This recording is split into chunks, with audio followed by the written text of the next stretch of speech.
से देती हैं शोहरत, मंजिले एहतराम करती हैं, चलने का हो जज्बा तो राह सलाम करते हैं। हेलो स्टूडेंट, आपका हमारे यूट्यूब चैनल पे स्वागत है और अभिनंदन है।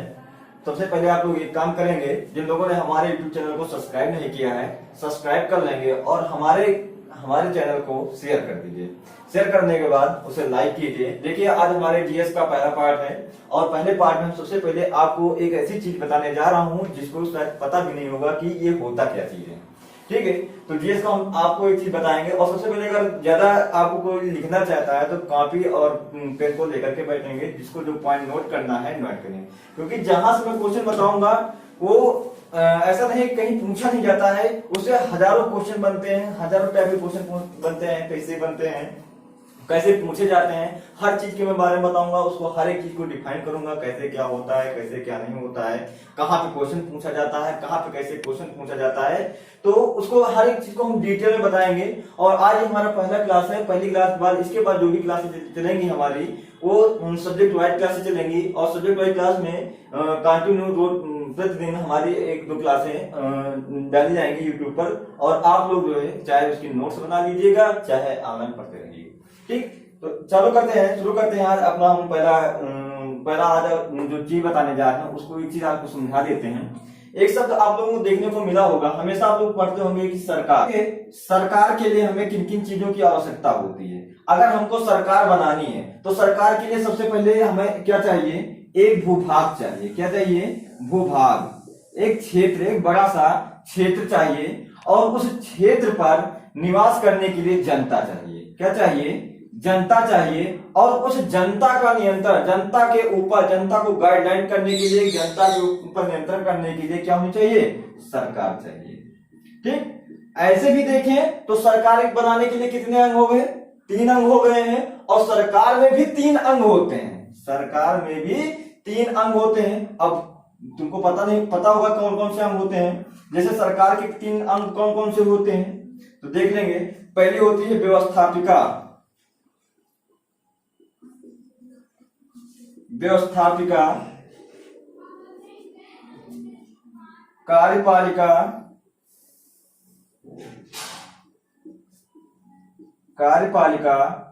और न्यायपालिका।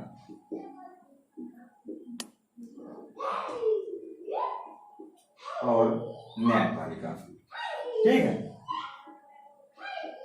तो देखेंगे अगर सरकार बनाने के लिए हमें भी 3 चीज की आवश्यकता होती है। क्या होती है? भूभाग हुई भाई, क्योंकि अगर कोई भूभाग होगा उस भूभाग के ऊपर, भूभाग को मान लीजिए कोई एक भूभाग, एक क्षेत्र है, एक प्लेस पड़ा हुआ है, तो उस प्लेस के ऊपर क्या होगा? एक जनता निवास करेगी, आम आदमी निवास करेगा, जनता निवास करेगी। क्या हो जाएगा? वहां जनसंख्या होगी और जब ज्यादा जनसंख्या हो जाएगी तो क्या करना पड़ेगा? उसके ऊपर कोई नियंत्रण कर, उसको कोई गाइडलाइन करने वाला होना चाहिए ना। नहीं तो ऐसे अगर मान लीजिए कोई नियंत्रण करने वाला नहीं है तो क्या करेंगे लोग? अपनी मनमानी करेंगे, जैसा जो चाहे, कोई मतलब कोई शेड्यूल नहीं होगा। तो इसलिए क्या करेंगे, तो वहां पर उस भूभाग में जब जनता आ जाएगी, जनता में ही लोग क्या करते हैं, कहते हैं कि एक आदमी को ऐसा बना लीजिए जो हमारे लोगों को क्या करे, हम लोगों को गाइड करे कि हमें क्या करना चाहिए। तो उसे हम क्या बोलते हैं? सरकार बोलते हैं, क्योंकि सरकार जो होती है, जब जनता के ऊपर सरकार बन जाती है तो सरकार क्या करती है? जनता को नियंत्रित करती है। उसको क्या करना चाहिए, कितनी समय क्या करना चाहिए, क्या नहीं करना चाहिए, कहाँ जाना चाहिए, कहाँ नहीं जाना चाहिए, हर एक चीज का नियंत्रण कौन करता है? सरकार। अब सरकार यहाँ तक तो पता हो जाता है तो ठीक है, सरकार बनाने के लिए हमको 3 चीजें होनी चाहिए, तो आवश्यकताएं हैं कि हमको 3 चीजें होंगी तभी सरकार बनेगी। लेकिन सरकार के भी अब अंग होते हैं, सरकार के भी 3 अंग होते हैं और उन 3 अंगों में व्यवस्थापिका होती है, कार्यपालिका होती है और न्यायपालिका होती है। कार्यपालिका, न्यायपालिका। अब ये सोचते होंगे व्यवस्थापिका क्या होती है, कार्यपालिका क्या होती है, न्यायपालिका क्या होती है? तो हाँ, कार्यपालिका। अब यहाँ जैसे कि सरकार में 3 लोग हो गए हैं, जब जनता को चलाने के लिए सरकार आ जाती है तो सरकार का काम क्या होता है? सरकार क्या करती है? अपने भूभाग 3 क्षेत्रों को, अपने आप को 3 क्षेत्रों में बांट देती है। व्यवस्थापिका, जैसे कि नाम से ही पता चलता है कि व्यवस्थापिका का मतलब क्या होता है? किसी चीज को व्यवस्थित करना, किसी चीज को व्यवस्थित करना ही व्यवस्थापिका कहलाता है। यानी कि कोई कानून, कोई नियम बने, उसे व्यवस्थित करे तो व्यवस्थापिका हो जाती है। कार्यपालिका, अब कार्यपालिका का मतलब ही क्या हो जाता है? नाम से ही पता चलता है कि कार्यपालिका मतलब क्या होता है कि कार्य करने वाला, यानी कि जो व्यवस्थापित ये व्यवस्था करेगा, किसी चीज की व्यवस्था ये करेगा, कार्यपालिका क्या करेगी, उसको कार्य करो, वो उस व्यवस्था का कार्य करवाएगी। कार्य भी हो जाएगा तो उसके बाद एक थर्ड स्टेप आ जाता है न्यायपालिका। तो जो व्यवस्था हो गई, कार्य भी हो गया, अब कार्य के ऊपर जो अड़चन पड़ रही है, कोई रुकावट हो रही, कोई खेद हो रहा है, तो उससे निपटने के लिए हमारे यहाँ उस सरकार ने एक न्यायपालिका की व्यवस्था की। ठीक, न्यायपालिका की व्यवस्था की है ताकि व्यवस्थापिका कार्यपालिका दोनों को न्याय कौन देगा, न्यायपालिका देगा। दूसरी बात जैसे कि व्यवस्थापिका आप देखते हैं तो व्यवस्थापिका के भी तीन, व्यवस्थापिका के अंतर्गत कौन आ जाता है, आप लोगों ने पढ़ा होगा। जैसे व्यवस्थापिका है तो व्यवस्थापिका में कौन आ जाता है, संसद। व्यवस्थापिका में संसद आ जाती है। ठीक, संसद आ गई। कार्यपालिका में कौन आता है, कार्यपालिका में पीएम होता है, जिसे हम प्राइम मिनिस्टर बोलते हैं, प्रधानमंत्री बोलते हैं। पीएम होता है और पीएम की मंत्रिपरिषद होती है, पीएम की मंत्रिपरिषद होती है। तो कार्यपालिका में कौन कार्य करता है, पीएम करता है और पीएम की मंत्रिपरिषद कार्य करती है। न्यायपालिका, न्यायपालिका के अंतर्गत सारी न्याय व्यवस्थाएं आ जाएंगी, जैसे एससी, एससी का मतलब होता है शेड्यूल कास्ट नहीं, एससी का मतलब होता है सुप्रीम कोर्ट। क्या होता है, सुप्रीम कोर्ट। उसके बाद एचसी, एचसी का मतलब क्या होता है, हाई कोर्ट, है ना। एससी का मतलब हाई कोर्ट और जिला कोर्ट। ठीक, जितने भी कोर्ट होते हैं वो न्यायपालिका के अंतर्गत सारे व्यवस्थित किए जाते हैं। जैसे कि सुप्रीम कोर्ट क्या होता है, सुप्रीम कोर्ट पूरे भारत मतलब पूरे देश को न्याय दिलाता है। हाई कोर्ट क्या होता है, प्रत्येक स्टेट में हाई कोर्ट की व्यवस्थाएं की गई हैं। हाई कोर्ट प्रत्येक स्टेट के मतलब प्रत्येक स्टेट में हाई कोर्ट की व्यवस्था की गई है ताकि प्रत्येक राज्य के जो लोग हैं वो हाई कोर्ट में अपनी अपील कर सकें। और जिला कोर्ट में क्या है कि जो गरीब हैं, जो बीच के लोग हैं, जो ज्यादा हाई कोर्ट तक नहीं जा सकते हैं, छोटे छोटे जो मतलब जिला के जो क्राइम होते हैं, तो सबसे पहले लोग क्या करते हैं, जिला कोर्ट। सबसे आसान आदमी को क्या होता है, कोई मान लीजिए कांड हुआ, कोई प्रॉब्लम हुई किसी को, तो सबसे पहले कहा जाता है जिला कोर्ट, जस्टिस, है ना, जिला कोर्ट जाता है। जिला कोर्ट जाने के बाद क्या होता है, जब उसको संतुष्टि नहीं मिलती है, क्या नहीं मिलता है, डिस्ट्रिक्ट कोर्ट में अगर डिस्ट्रिक्ट कोर्ट, जब उसको डिस्ट्रिक्ट कोर्ट में संतुष्टि नहीं मिलती या उसको न्याय नहीं मिलता है तो सब फिर कहा जाता है, फिर वो हाई कोर्ट की क्या करता है, खुंडी खटकाता है। फिर जब हाई कोर्ट में कभी कभी क्या होती है, क्योंकि आजकल के टाइम में क्या है, लोग अब तो वो न्याय नहीं रह गया है जैसे कि पहले होता नहीं लगे, चाहे हाई कोर्ट हो, न्याय को डिस्ट्रिक्ट कोर्ट हो, हाई कोर्ट हो, लेकिन सुप्रीम कोर्ट भी आज ऐसी है कि जो सर्वोच्च न्याय मतलब कि जो सर्वोच्च मानी गई है, इसका जो न्याय होता है वो अंतिम माना जाता है। जैसे कि आप डिस्ट्रिक्ट कोर्ट में संतुष्टि नहीं मिली, हाई कोर्ट गए, हाई कोर्ट में संतुष्टि नहीं मिली, सुप्रीम कोर्ट जाएंगे, लेकिन अंततोगत्वा अगर सुप्रीम कोर्ट में आपको संतुष्टि नहीं मिलेगी तो उसके बाद आपको संतुष्टि कोई नहीं दिला पाएगा। ये इसका जो निर्णय होगा वो अंतिम निर्णय होगा। ठीक, वहीं पर जैसे संसद की बात आ जाती है आपके पास, तो संसद में भी देखेंगे कितने अंग होते हैं। संसद एक लोग से नहीं बनती, जिसे पार्लियामेंट बोलते हैं, इंग्लिश में हम लोग पार्लियामेंट बोलते हैं और हिंदी में से हम संसद बोलते हैं। संसद भी अब आपको पता होगा एक संसद कैसे बनती है। संसद शब्द तो कहना आसान है कि हाँ संसद है, तो संसद भी एक लोग से नहीं बनती। कोई एक व्यक्ति से गोर ऐसे बैठा थोड़े, ऐसे बैठा नहीं है, चश्मा लगाया बैठा वो संसद है, भैया संसद नहीं आओ तो ना, तो संसद वो कोई एक व्यक्ति नहीं बैठा है, संसद भी कुछ लोगों से मिलकर बनती है। ठीक, तो जैसे संसद, अब यहाँ जैसे हमने बताया सरकार को बनाने के लिए 3 अंग होने चाहिए, 3 चीजों की आवश्यकता होती है तब सरकार बनती है, और सरकार को चलाने के लिए भी 3 चीजें होती हैं, व्यवस्थापिका, कार्यपालिका और न्यायपालिका। ठीक, अब उसी तरह व्यवस्थापिका का भी एक अंग है, व्यवस्थापिका भी कई अंग है, व्यवस्थापिका में भी बहुत सारे लोग काम करते हैं। भाई व्यवस्थापिका मैंने भी क्या बताया, व्यवस्थापिका का मतलब ये होता है, नाम से ही पता चलता है कि जो कोई किसी चीज को व्यवस्थित करे, किसी चीज की व्यवस्था की जाए, वो व्यवस्थापिका की होती है। तो उसी तरह जो व्यवस्थापिका है, व्यवस्थापिका के अंतर्गत जो भी लोग कार्य करते हैं वो क्या करते हैं, जो देश है, जो जनता है, जनता के जो भी कार्य होता है उसका एक शेड्यूल बना के तैयार करते हैं कि जनता के साथ ऐसा कार्य करवाना चाहिए। इसलिए क्या करते हैं, व्यवस्थापिका के अंतर्गत एक संसद रखी गई है और संसद के भी 3 अंग बनाए गए, संसद के भी 3 अंग बनाए गए हैं। और 3 अंग कौन कौन से हैं तो देखते हैं। पहले लोकसभा,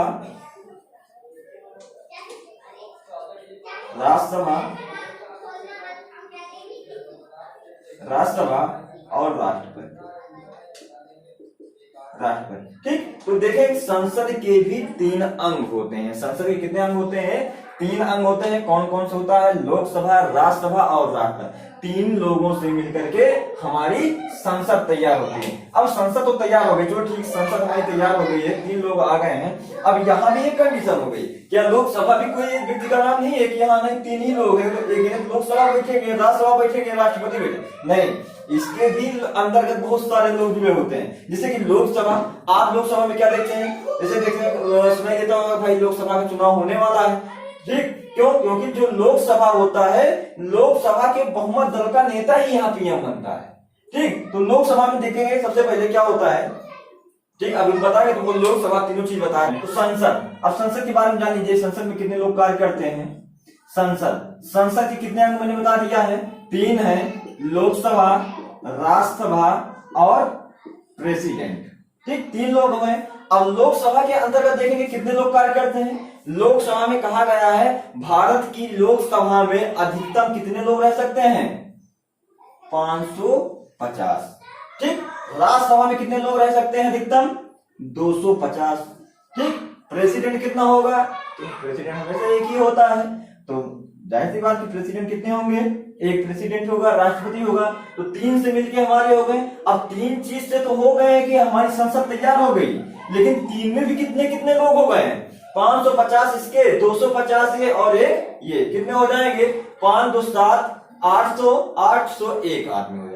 अब इसके अंतर्गत भी देखिए, जैसे पूछा जाए, अब क्वेश्चन कितने बनते हैं, जैसे क्वेश्चन पूछ ले, क्वेश्चन यहां से बनना शुरू हो जाते हैं। पूछा जाता है संसद के कितने अंग होते हैं, तो पहला क्वेश्चन बन गया संसद के 3 अंग होते हैं। फिर क्वेश्चन पूछ लिया जाए कि संसद में कौन कौन होते हैं, तो संसद में कितने लोगों से मिलकर बनता है, तो संसद 3 लोगों से मिलकर बनता है, लोकसभा, राज्यसभा और राष्ट्रपति से मिलकर बनता है। फिर क्वेश्चन पूछा जाता है कि लोकसभा में कितने सदस्य होते हैं, तो लोकसभा में अधिकतम 550 सदस्य होते हैं। लेकिन अगर पूछा जाए कुल कितने होते हैं, तो 550 होते हैं। राज्यसभा में कुल कितने होते हैं, तो 250 होते हैं। अगर पूछा जाए वर्तमान में कितने होते हैं, वर्तमान में अगर पूछ लिया जाए, डाटा पूछा जाए कि लोकसभा में वर्तमान में कितने सदस्य हैं, तो वर्तमान में लोकसभा के कितने सदस्य हैं? 245। अब 245, लेकिन आप लोगों ने कभी आंग्ल इंडियन के बारे में सुना होगा कि नहीं यार, वहां तो पढ़ाया गया होगा कोचिंग में कि नहीं 2 लोग और इसमें नियुक्त किए जाते हैं। हाँ, सही आपने सुना है। तो यहाँ पर क्या होता है कि 243 प्लस 2, मतलब 243 प्लस 2 लोग होते हैं। ये जो 2 लोग होते हैं वो आंग्ल इंडियन लोग होते हैं, जिन्हें क्या किया जाता है इस लोकसभा में जो 2 आंग्ल इंडियन की क्या होती है, सीटें खाली होती है और उनकी भरपाई इसमें की जाती है। किसके द्वारा? राष्ट्रपति के द्वारा। ये जो 2 लोग होते हैं, 2 लोगों की नियुक्ति कौन करता है? तो राष्ट्रपति करता है, ठीक। अब दूसरी क्वेश्चन पूछा जाए कि राज्यसभा में कुल कितने सदस्य होते हैं, तो 250 होते हैं। वर्तमान में कितने हैं? वर्तमान में कितने हैं? तो हाँ भाई, वर्तमान में तो अभी 245 हैं। कितने हैं? 245 है। लेकिन अब फिर तुम्हारे मन में एक विचार आया होगा, नहीं 245 तो, लेकिन इसमें कुछ और बताया गया था। हाँ, एक चीज और बताया गया था कि जो राष्ट्रपति होता है वो 12 सदस्यों को मनोनयन करता है, या मनोनीत करता है। हाँ, क्वेश्चन ये पूछा जाता है राज्यसभा में कितने सदस्यों को राष्ट्रपति नियुक्ति करता है, बस यहीं पर गलती हो जाती है, क्योंकि वहां पर नियुक्ति नहीं होती है, उनको मनोनयन किया जाता है, मनोनीत किया जाता है, ठीक। नियुक्ति की बात नहीं पूछेगा, अगर नियुक्ति पूछ रहा है तो क्वेश्चन रॉन्ग हो जाएगा। तो हाँ, इसमें ये होता है कि जो राज्यसभा के 12 सदस्य होते हैं, किससे संबंधित होते हैं? शिक्षा, खेल, साहित्य, है ना, साइंस, विज्ञान आदि के क्षेत्रों में जो लोग निपुण होते हैं, जो व्यक्ति अच्छी मतलब निपुणता उनको हासिल होती है, तो राष्ट्रपति क्या करता है? 12 सदस्यों को इसमें नियुक्त कर देता है। तो कितने हो जाएंगे? 233 प्लस कितना? 12, तो कितना आएगा? 33 2 35 10 45, तो 233 प्लस 12, तो इतने सदस्य, जो 12 सदस्य होंगे इनको मनोनयन, आप नाम से ही पता चल जाएगा कि मनो मतलब मन और नयन, मतलब जो आंख से हम, नयन मीन्स क्या होता है, आंखें, जब हम आंख से देखते हैं और मन से उसको उस पर विचार करते हैं तो उसे ही कहते हैं मनोनयन। ठीक, तो राष्ट्रपति कितने सदस्यों को, 12 सदस्यों को मनोनयन करता है, कहां पर, राज्यसभा की सीटों पर। अब यहीं से बहुत सारे क्वेश्चन पूछे जाते हैं कि जैसे कि लोकसभा, अब लोकसभा में क्या होता है, लोकसभा चलाने के लिए, जैसे यहाँ सरकार, जनता को चलाने के लिए सरकार होती है, ठीक, सरकार होती है। अब सरकार के भी 3 अंग बता दिए हैं, और 3 अंग में भी व्यवस्थापिका, कार्यपालिका और न्यायपालिका हो गई। अब का व्यवस्थापिका में भी संसद होती है, संसद के भी 3 अंग होते हैं, 3 अंग में भी इतने लोग होते हैं। अब इनमें भी एक चीज और होती है, जैसे कि पूछ लिया जाता है, क्वेश्चन कहां पूछता है, लोकसभा का अध्यक्ष, लोकसभा, इसमें भी होता है कि अध्यक्ष,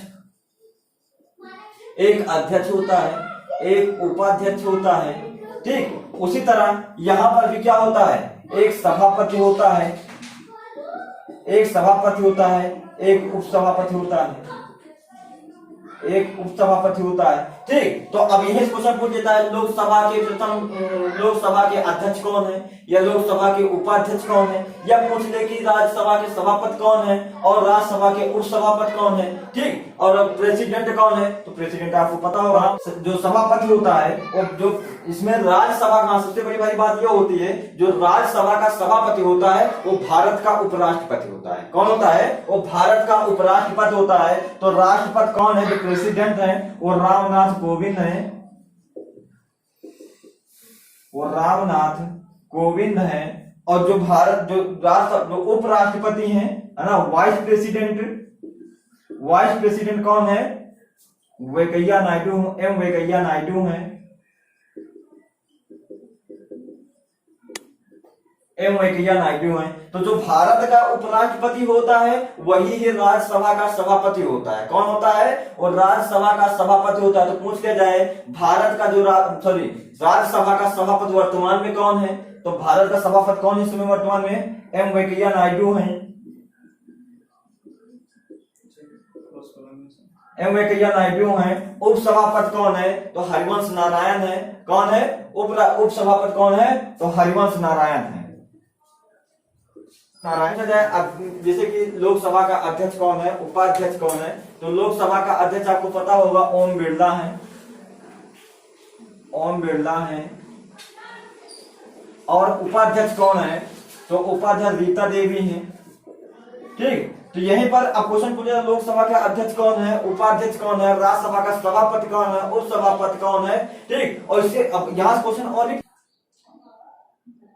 ठीक। यहीं पर अब देखिए बहुत सारे क्वेश्चन बन जाते हैं कि प्रेजेंट टाइम में कौन सभापति है, अध्यक्ष कौन है, उपाध्यक्ष कौन है ना, सभापति कौन है, उपसभापति। अब क्वेश्चन इसके पहले बहुत सारे पूछे गए हैं यूपीपी में, जैसे यूपीपी होगा, रेलवे में हम देखे हैं बहुत पेपर दिए, तो उन्हें क्या पूछा जाता है कि लोकसभा के प्रथम अध्यक्ष कौन थे, लोकसभा के प्रथम उपाध्यक्ष कौन थे, राज्यसभा के प्रथम अध्यक्ष कौन थे, राज्यसभा के उपाध्यक्ष कौन थे, ठीक। तो जैसे कि आप लोकसभा के प्रथम अध्यक्ष कौन थे, है ना, तो अनंत शयन थे, है ना। उपाध्यक्ष कौन थे, तो ये सारे बहुत सारे लोग पूछे थे, बहुत सारे क्वेश्चन यहाँ से बन जाते हैं, यहाँ भी बन जाते हैं। उपसभापति कौन थे, कृष्ण मूर्ति थे, एम कृष्ण मूर्ति थे। उपसभापति कौन थे, है ना, तो एम